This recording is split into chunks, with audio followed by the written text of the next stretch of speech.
her push-up challenge. Did you see it on the Twitter? Like, I've only heard about it. Yeah, I don't want to see that. We want to see it from Mike. Is what we want to see it from Mike.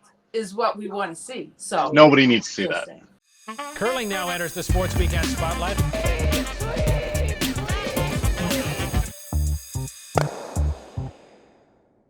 Joanne, why do you think the communication between Johnny and Rachel has improved so drastically? Do you think that sort of thing just takes a couple of games? Did you notice that, for example, when you were playing with Reed Carruthers? I do think it takes some time to figure out how best to manage the conditions, manage the moment, manage the play.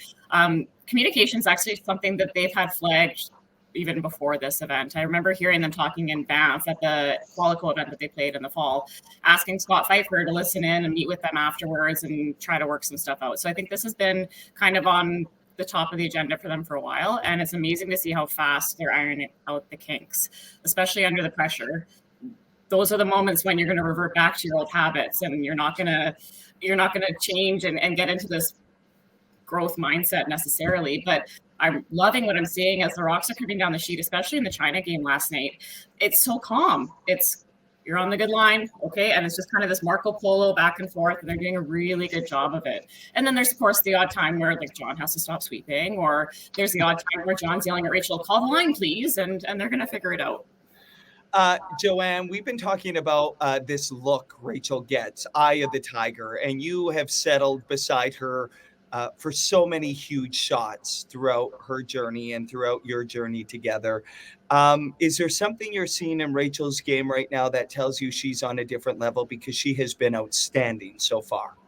Yeah, the cool thing I'm seeing right now is she's not going to sit in the hack until she's committed to exactly how she thinks she has to throw it and exactly where she needs to aim. There was an out-turn draw against the Swiss yesterday where they hadn't decided. John saying, whatever you want in the hack, doesn't matter. And she took the extra time, and you saw her buy in, invest, and she made a beautiful draw. So once Rachel's dialed in like that, it's such a cool thing to watch, because there's no doubt in her mind as to how she has to throw it, and nothing's going to get in the way of that. Like, as somebody mentioned, there could be an elephant in the room and she wouldn't notice, and that's 100% what I'm seeing right now. Awesome. That was me that mentioned that. Listen, how much did you miss her at the Scotties? Yeah, we missed her for sure, but it was a really cool experience nonetheless to see Emma step up and take on the pressure of the role of skip, and to see her and her leadership kind of flourish and make sure that we had a great experience. It was a lot of fun. Obviously, you're going to miss having your teammate of 8 years with you there, but we still had a great time. We were so grateful we got to compete. And anytime you're kind of in the mix at a Scotties, it's a really special thing. So no complaints here, and I'm happy I'm here with you guys now too. Nice. Mike, what about Italy? Let me get a whiteboard for you. Great mind. I just woke up 5 minutes ago, you guys. I was at the opening ceremonies, and on the bus leaving the opening ceremonies, I can't even describe the lineup. Then we got on a bus, and there were like 150 people on the bus. We were all like this, and somebody from Russia said, there is no Omicron here. It was a fun night. But anyhow, a little tired. I have the standing boards. Mike, Italy, 4-0. Right. Amos Mozaner and Stefania Constantini, both excellent players.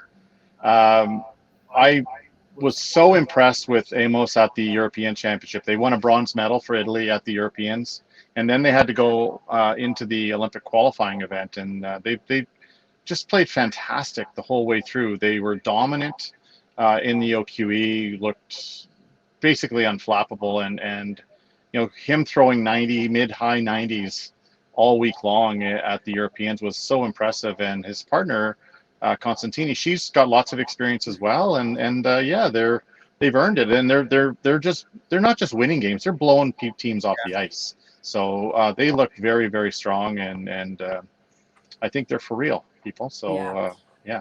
Well, listen, you guys have a broadcast to do. Tell Bruce this is the first time we've silenced him. Where is he? Is he there? Is he alive? He is there, and he's pretending to ignore us over there, which is fine. Okay. But we know we're starting with Switzerland and Sweden, and that'll be on CBC Gem at 8 p.m. Eastern. So that'll be our maiden voyage here with Joanne, and then Then we got the two Canada, Sweden, Canada, USA, 1 a.m. here and 7 a.m. So this is our first all-nighter. Looking forward to it. Oh, yay! Well, good that you're. I feel like I've pulled in. Does this mean I'm kicked out? I don't know. I don't know. Well, I'm sure there's some things we need you. Yeah, I think we have jobs. I'll make sure I still find a way. Those fourth end interviews, I'm there for you. All right.